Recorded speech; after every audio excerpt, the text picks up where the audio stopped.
Friends, welcome back to our YouTube channel MS study online. आज हम आपको इस वीडियो में NCERT सोशल साइंस का जो क्लास 10th के लिए जो चैप्टर फर्स्ट है ज्योग्राफी का, उसमें संसाधन एवं विकास यानी रिसोर्स एंड डेवलपमेंट से हमने कुछ क्वेश्चन जो है कवर किए हैं। इस वीडियो में हम आपको जो रिसोर्स एंड डेवलपमेंट चैप्टर है, इस चैप्टर के जो है कुछ क्वेश्चन कवर कर रहे हैं और इसका कंप्लीट चैप्टर को कवर करने के लिए लगभग हमारी 2 से 3 वीडियोस में बन सकती हैं। ठीक है, इतिहास के जो है इसमें हिस्ट्री का जो पोर्शन था चैप्टर फर्स्ट इतिहास का राइज ऑफ नेशनलिज्म, उसके ऊपर 2 वीडियो मैं पहले से बना चुका हूँ और उसके ऊपर भी एक वीडियो और जल्दी ही आपको प्रोवाइड कराने वाला है। तो आप अगर हिस्ट्री का राइज ऑफ नेशनलिज्म वाला चैप्टर को पढ़ना चाहते हैं तो आप उसको भी समझ सकते हैं, उसकी वीडियो मैंने अपलोड करी हुई है। ठीक है, और निरंतर हम मैथ की वीडियो भी अपलोड कर रहे हैं। मैथ में आप वहां से प्लेलिस्ट में जाकर के हमारे चैनल की देख सकते हैं। तो आज स्टार्ट करते हैं, संसाधन क्या है। देखिए, संसाधन क्या है। संसाधन शब्द का अभिप्राय जो सामान्यतः मानव उपयोग की वस्तु से है, अर्थात हम ऐसे बता सकते हैं जो मनुष्य प्रकृति में, चाहे वो हमारे द्वारा बनाई गई कोई चीज हो या प्रकृति द्वारा हमें कोई दी गई चीज हो, ठीक, और हमारे उपयोग की कोई चीज है जिसे हम उपयोग कर रहे हैं, जिस वस्तु को या जिस भी सेवा का हम उपयोग कर रहे हैं, अब वो हमारे उपयोग में आ रही है, वही संसाधन है। ठीक, अब हम जिस कोई भी ऐसी प्राकृतिक वस्तु है उसका हम उसके मशीनरी द्वारा या किसी भी माध्यम से द्वारा हम उसमें कुछ अच्छा करके उसे अपने प्रयोग में ला रहे हैं, तो वो हमारे लिए संसाधन है। यदि हम किसी प्रकृति में उपलब्ध कोई वस्तु ऐसी है जिसका हम उपयोग नहीं कर सकते या हमारे पास ऐसी टेक्नोलॉजी नहीं है, ऐसा हमारे पास कोई तरीका नहीं कि उसका हम इस्तेमाल कर सके, तो वो हमारे लिए उपयोगी नहीं है। ठीक है, तो जितने भी प्रकार की अभी ऐसी वस्तुएं हैं जिनका हम उपयोग कर रहे हैं, चाहे वो हमारे लिए जल हो, चाहे भूमि हो, चाहे पत्थर हो, चाहे कोयला हो, चाहे खनिज हो, चाहे पेट्रोलियम हो, तो ये सब हमारे लिए क्या होंगे, संसाधन होंगे। यदि आप मान लीजिए कि इनमें से कोई ऐसी वस्तु हो जिसका हम उपयोग नहीं कर सकते या हमारे पास उस ऐसी टेक्नोलॉजी नहीं है कि हम उसका उपयोग कर सकें, ठीक है, तो उसमें हमारे लिए संसाधन नहीं हो सकता। देखिए, अब बता देते हैं हमें आपको संसाधन कितने प्रकार के होते हैं। तो संसाधन जो होते हैं यहाँ पर 3 प्रकार के संसाधन दिए गए। पहला है प्राकृतिक संसाधन। देखिए, प्राकृतिक संसाधन में हमारे क्या क्या होते हैं। देखिए, प्राकृतिक संसाधन में हमारा जो हो सकता है वायु हो सकता है, जल हो सकता है, वन हो सकता है, यानी प्रकृति में निःशुल्क रूप से जो मिले हुए हम वस्तुएं हैं वो हमारी प्राकृतिक संसाधन के अंतर्गत आती है। उसके बाद आता है हमारा मानव निर्मित संसाधन। मानव निर्मित संसाधन वो संसाधन है जिन्हें मनुष्य ने स्वयं निर्मित किया है, अर्थात जैसे कि आपकी जितनी भौतिक यूज की वस्तुएं, यानी कि जितनी भौतिक सेवाएं आप लेते हैं, जैसे कि आपके पास फ्रिज है, कूलर है, टीवी है, लैपटॉप है, मोबाइल है, या आप जो अपनी गाड़ी का इस्तेमाल करते हैं, अपनी जो कार का इस्तेमाल करते हैं, ये सब जो है मानव निर्मित संसाधन के अंतर्गत आती हैं। उसके बाद आता है मानव संसाधन। मानव संसाधन क्या है। मानव संसाधन में हम स्वयं अपने आप में एक संसाधन है, अर्थात जैसे कोई भी, मैं अध्यापक हूं तो मैं आपको पढ़ा रहा हूं तो मैं भी आपके लिए एक संसाधन हूं। कोई पुलिस इंस्पेक्टर है, वो हमारी सेवा कर रहा है, हमारी रक्षा कर रहा है, तो वो भी हमारे लिए संसाधन है। ठीक है, कोई डॉक्टर है, वो हमारी सेवा कर रहा है, हमारा इलाज कर रहा है, तो वो भी हमारे लिए संसाधन है। तो मानव संसाधन हो गए, यानी कि मनुष्य एक स्वयं अपने आप में संसाधन है एक दूसरे के लिए। ठीक है, ये 3 संसाधन यहाँ पर बता चुका हूँ। नेक्स्ट टॉपिक है हमारा, जो ऐसे 3 राज्य बताने हैं जहां पर काली मिट्टी पाई जाती है तथा इस मिट्टी पर कौन कौन सी फसलें उगाई जा सकती हैं। ये पहला क्वेश्चन है इसमें। अभी मैं जो है जिसमें NCERT की बुक में जो क्वेश्चन दिए हैं चैप्टर फर्स्ट में, उन क्वेश्चन को पहले कवर कर रहा हूँ। क्वेश्चन के बाद में फिर कुछ एक्स्ट्रा टॉपिक भी आपको बताने वाला हूँ अपने पास से। तो पहले हम कवर कर लेते हैं जो NCERT बुक में जो क्वेश्चन आंसर दिए हैं। तो उसका जो पहला क्वेश्चन था यहाँ पर, 3 राज्य जहाँ काली मिट्टी पाई जाती है तथा इस मिट्टी पर कौन कौन सी फसलें उगाई जा सकती हैं। तो देखिए, इस मृदा का रंग काला होता है, इसलिए इसे काली मिट्टी कहा जाता है। ठीक, और इसे रेगुर मिट्टी भी कहा जाता है। कभी कभी क्वेश्चन में आ सकता है रेगुर मिट्टी किसके लिए उपयोगी है या कहां से पाया जाता है। तो रेगुर मिट्टी और काली मिट्टी सेम। और ये जो मिट्टी है महाराष्ट्र के जो है, आपको इसमें क्वेश्चन का सबसे बड़ा आंसर यहाँ पर मिलेगा कि ये जो मिट्टी है महाराष्ट्र में, मालवा और जो मध्य प्रदेश हमारा छत्तीसगढ़ है, इनके पठारी भागों में ये मिट्टी पाई जाती है। ठीक है, इस मिट्टी की मुख्य फसलें कौन सी है, कपास। ऐसे भी आता है क्वेश्चन कई बार कि कपास जो है किस भूमि में या किस मिट्टी में सर्वाधिक किया जाता था। तो काली मिट्टी में कपास की खेती सबसे अधिक होती है।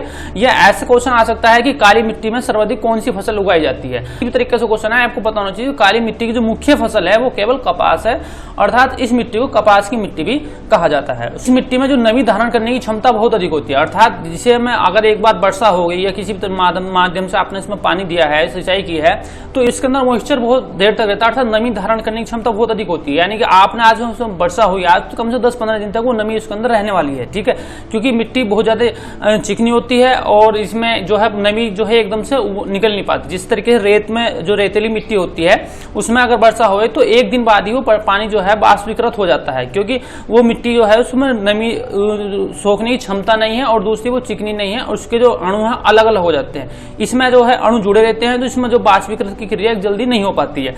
उसके बाद इस मिट्टी में जो कैल्शियम कार्बोनेट, मैग्नीज, मैग्नीशियम और पोटास और चूने जैसे पौष्टिक तत्व भी परिपूर्ण मात्रा में पाए जाते हैं। ये भरपूर मात्रा में तत्व इसमें पाए जाते हैं जो कि कपास की फसल के लिए बहुत ज्यादा उपयोगी हैं। अन्य फसलें भी इसमें उगाई जा सकती हैं। पूर्वी तट के जो नदी जो है, पूर्वी तट की भारत के जो पूर्वी तट है उसकी जो नदी है उसमें जो नदी डेल्टाओं पर किस प्रकार की मृदा पाई जाती है और इस प्रकार की मृदा की 3 मुख्य विशेषता क्या है, ठीक है।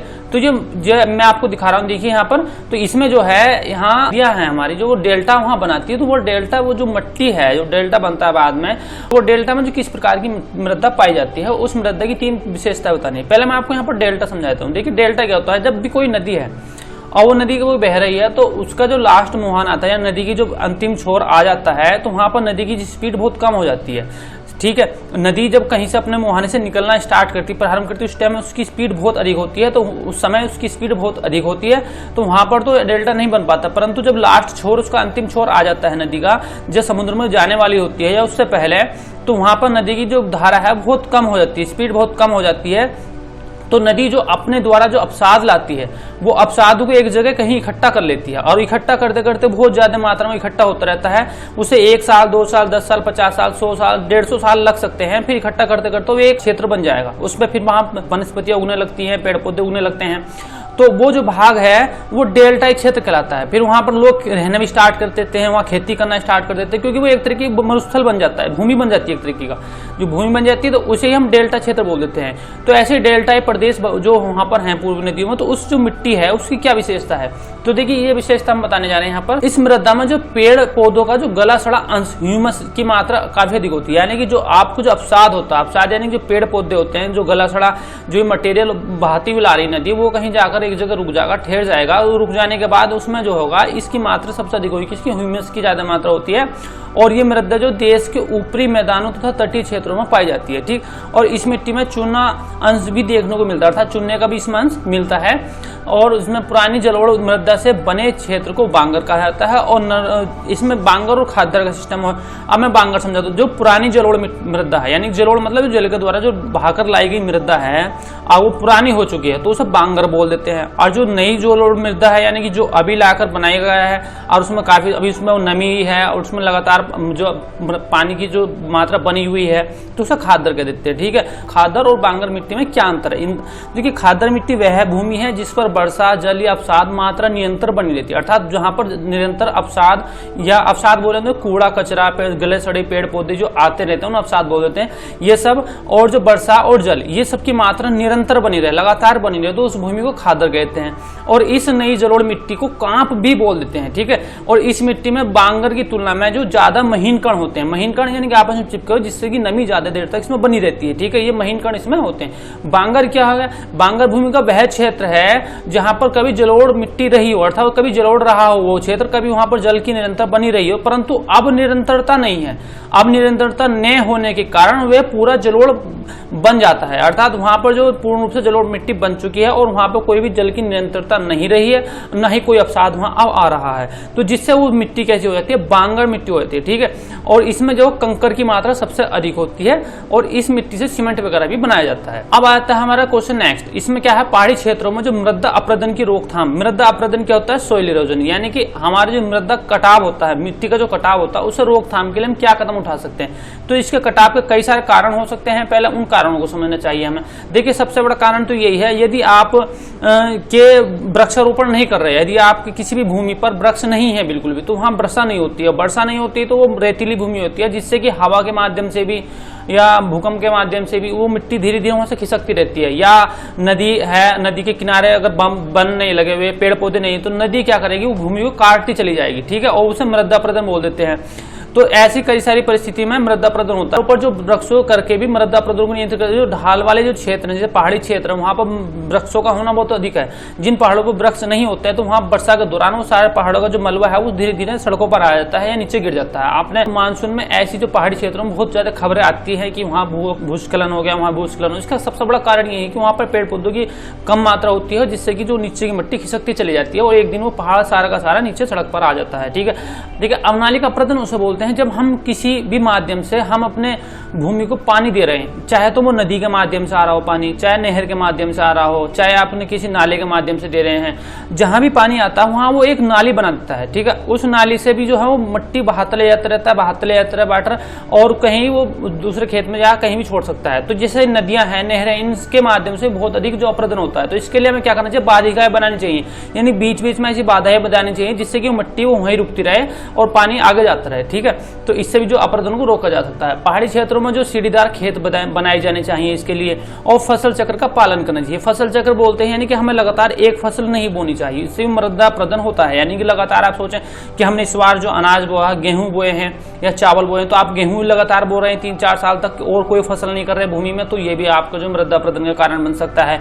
आप लगातार चावल बो रहे हैं 3-4 साल तक, आपने बीच में कोई फसल नहीं की है उस भूमि में, तो ये मृदा प्रदूषण का कारण बन सकता है। तो आपको क्या करना है कि एक ही फसल में जो फसल चक्र बना रहना चाहिए, कि यानी कि इसमें आपने गेहूं भी बोया है एक ही साल में, और एक ही साल में उसमें आपने गन्ना भी कर दिया है, या और कोई फसल उसमें बीच में ले सकते हैं, यानी कि 2 या 3 फसलों कम से कम हम उसमें चक्र ला सकते हैं। तो इससे क्या होता है, फसलों में अधिक से अधिक नमी बनी रहती है, और नमी बने रहने से क्या होगा कि फसलों का जो है कटाव, भूमि का कटाव नहीं होता है। ठीक है, तो उसके बाद हमारा है नेक्स्ट टॉपिक, जैव और अजैव संसाधन क्या होते हैं। देखिए जैव और अजैव संसाधन क्या होता है। जैव फॉर यानी कि जैविक अर्थात जीवित, और अजैव, अजैव से मतलब जो अजीवित है, जैव है वो जीवित है, और जो अजैव वो अजीवित नहीं है, वो निर्जीव है। देखिए जैव संसाधन वे संसाधन है जिनकी प्राप्ति जीव मंडल से होती है, अर्थात जीव मंडल यानी कि हमारा बायोस्फीयर जहां पर जीव पाया जाता है, अर्थात जीवन वहां पाया जाता है, जैसे जैव संसाधन कहलाते हैं। जैसे मनुष्य है, मनुष्य भी एक जीव प्राणी है, वनस्पतियां हैं, वनस्पति जगत पूरा, पशुधन है, मत्स्य जीवन, ये सब क्या है, जैव जगत है ना। तो ये जैव जगत है हमारा, ये जीवित संसाधन है, अर्थात ये भी एक प्रकार के लिए हमें संसाधन, संसाधन जिसका हम उपयोग कर सकते हैं। तो देखिए मनुष्य भी अपने आप में संसाधन है, वनस्पति जगत तो अपने आप में बहुत बड़ा संसाधन है, पशुधन भी हमारे लिए संसाधन है। संसाधन मीन जो हमारी सेवा करता है, जिसका हम उपभोग करते हैं, जो हमारे लिए जरूरी है या जिनका हम उपभोग करते हैं, ठीक है, उन्हें हम संसाधन बोल सकते हैं। तो ये हमारे लिए जो है जैव संसाधन में ये सब चीजें आती हैं जो जीवित प्राणी हैं। अब अजैव संसाधन कौन से होते हैं, ये वह संसाधन होते हैं जो निर्जीव वस्तु से बने होते हैं, अर्थात इनके अंदर जीवन नहीं होता, परंतु ये हमारे लिए उपयोगी है, ये भी हमारे लिए संसाधन का कार्य करते हैं। जैसे पर्वत हुआ, तो पर्वत जो है, पर्वत से हमें बहुत प्रकार की वनस्पतियां पाई जाती हैं, वहाँ पेड़ पौधे पाए जाते हैं, जो खनिज वस्तुएं प्राप्त होती हैं पर्वतों से। तो ये जो वस्तुएं, ये जो चीजें हमें पर्वत से प्राप्त हो, पर्वत भी हमारे लिए क्या है, एक तरीके का संसाधन है। ठीक, अब धातुएं हैं, जितनी भी धातुएं हैं आपकी, चाहे लोहा हुआ, चाहे आपका जो स्टील हुआ, चाहे प्लास्टिक हुआ, ये भी बहुत सारी ऐसी धातुएं हैं जो अधातु, धातु सब इसमें आ जाती हैं, वो हमें हमारे लिए उपयोगी है। ठीक है, ये अजैव संसाधन क्योंकि निर्जीव है, नदियां निर्जीव हैं, ठीक है, और जितना भी जल है वो हमारे लिए बहुत ज्यादा उपयोगी है, वो भी हमारे लिए संसाधन है। समुद्र है, मिट्टी है, आदि आदि। ठीक है, तो इस तरीके के जितने भी संसाधन है ये निर्जीव हैं, ये हमारे लिए जो बहुत उपयोगी हैं। ठीक, और इन्हें हम बोल देते हैं अजैव संसाधन, जो निर्जीव हैं, जो सांस नहीं लेते हैं, अर्थात भोजन नहीं करते हैं। जो देखिए यहाँ मैंने आपको 3 से 4 टॉपिक कवर किए हैं, और नेक्स्ट वीडियो में बहुत जल्दी बनाने वाला हूँ, उस पर मैं आपको 3 से 4 टॉपिक कवर करके बताने वाला हूँ जल्दी से। मैं पूरा चैप्टर कवर नहीं करता, वीडियो बहुत अधिक लंबी हो जाती है, और ज्यादा लंबी वीडियो को आप देखना पसंद नहीं करते हैं, और उसमें समय भी ज्यादा लगता है, तो इसलिए मैं आपको छोटी छोटी वीडियो में ही आपको मैं चैप्टर कवर करा दूंगा जल्दी। देखिए अगर आपको वीडियो पसंद आई तो कृपया करके चैनल को सब्सक्राइब जरूर कर लीजिएगा, और वीडियो को लाइक कीजिएगा, और अपने मित्रों के साथ शेयर कीजिएगा। ठीक है, और वीडियो को अंत तक देखने के लिए बहुत बहुत धन्यवाद।